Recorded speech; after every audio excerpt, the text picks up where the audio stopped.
नाजरीन, आज हम आपको एक ऐसी बाहिम्मत माँ के बारे में बता रहे हैं जिसने गुर्बत के बावजूद अपने 10 बच्चों को आला तालीम दिलवाई। हर माँ बाप की ख्वाहिश होती है कि उनकी औलादें पढ़ लिख कर माशरे के फाल फर्द बने। अगर माँ बाप खुद तालीम याफ्ता हो तो बच्चों को पढ़ाना लिखाना कुछ इतना मुश्किल नहीं, लेकिन अगर वो अनपढ़ होने के साथ साथ गरीब भी हो तो बच्चों को तालीम दिलाने का ख्वाब बस ख्वाब बनकर रह जाता है। लेकिन कुछ लोग अपने इरादों में अटल होते हैं। तुर्की में अनातोलिया की रिहायशी असल इमरे 60 साला बुजुर्ग खातून है जिन्होंने खुद अनपढ़ और गरीब होने के बावजूद अपने 10 बच्चों को आला तालीम दिलवाई। उनके तमाम बच्चों ने ग्रेजुएशन की और आला डिग्रियां हासिल की। अब असल अमरे खुद अपनी पोती से पढ़ना लिखना सीख रही है। असल अमरे बच्चों को तालीम दिलाने के सफर के बारे में बताते हुए कहती हैं कि हमारे पास इतने पैसे नहीं होते कि घर के लिए पर्दे खरीद सकें। बच्चों को तालीम दिलाने के लिए उन्हें कॉपियां किताबें दिलाना जरूरी था, लेकिन हालात कुछ ऐसे थे कि अक्सर एक कॉपी खरीदने के पैसे भी नहीं होते थे। गांव के लोग हमारे पीठ पीछे बातें करते थे क्योंकि असल अमरे की खुशकिस्मती ये रही कि उनके शोहर भी उनकी तरह बच्चों को तालीम दिलाने के लिए पुरजोश थे। अगरचे वो खुद मेहनत मजदूरी करके खानदान का पेट पाल रहे थे, इसके बावजूद दोनों मियाँ बीवी ने बच्चों को स्कूल में दाखिल करवाया। जलाल अमरे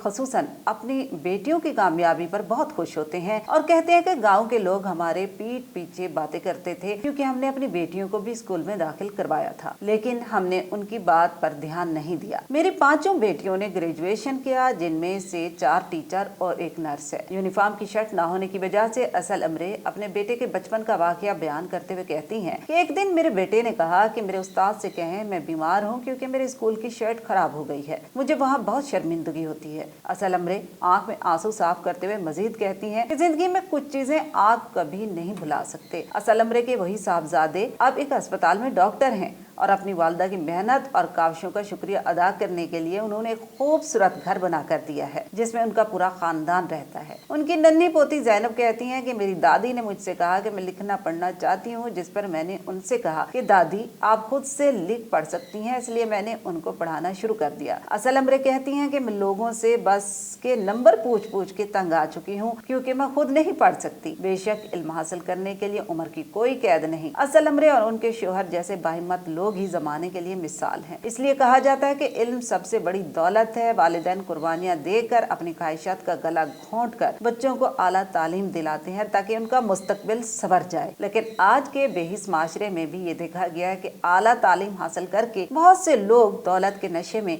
अपने वालिदैन की कुर्बानियों को फरामोश कर देते हैं। लेकिन इसके बावजूद भी वालिदैन का किरदार देखें, वो अपने बच्चों को कभी भी बद्दुआ नहीं देते बल्कि उन पर रश्क करते हैं। इसलिए औलाद को चाहिए वो ये जरूर याद रखें कि आज उनकी पहचान एक बड़े आदमी की हैसियत से बनी है तो सिर्फ और सिर्फ उनके वालिदैन की वजह से, वरना वो भी किसी कारखाने की खाक छान रहे होते। हसन सदीकी की रिपोर्ट के साथ मुना जाफरी, SNN न्यूज, कराची। हमारे चैनल को सब्सक्राइब करना बिल्कुल भी नहीं भूलिएगा और घंटी के बटन को भी दबा दीजिएगा ताकि हमारे नोटिफिकेशंस आपको मौसूल होते रहें।